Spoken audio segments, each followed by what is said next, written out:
आप में से दोस्तों बहुत सारे व्हाट्सएप यूज़र है आईफ़ोन में, जिन लोगों को नहीं पता है व्हाट्सएप में आईफ़ोन यूज़र जिन लोग हैं उन लोगों का ब्लॉक सेक्शन कहाँ जाता है, मैं आपको दिखा देता हूँ।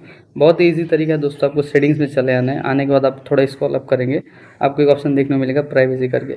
प्राइवेसी में जब भी जाएंगे दोस्तों, थोड़ा और स्क्रॉल अप करेंगे, आपको यहाँ एक ऑप्शन दिखेगा कॉन्टैक्ट्स करके।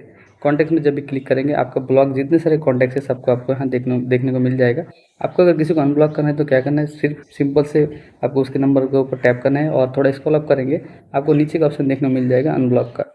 अनब्लॉक में जब भी क्लिक करेंगे आपका जो है अनब्लॉक हो जाएगा, और पहले जैसा जितने सारे मैसेज है वो मैसेज आप कर सकते हो। सो अगर फिर से आपको अनब्लॉक करना है तो सेम सिचुएशन आपको करना है, सिंपल जाके आपको ब्लॉक वाले सेक्शन में क्लिक करना है और ब्लॉक में क्लिक करना है, और आपका जो है ब्लॉक हो जाएगा। ठीक है, तो ऐसा करके आप अपना जो आईफोन में अनब्लॉक ब्लॉक कर सकते हो। तो जल्दी से जाके चेकआउट करो, मेरे चैनल में ऐसा बहुत सारे वीडियोज़ में है, जाके आप चेकआउट कर सकते हो।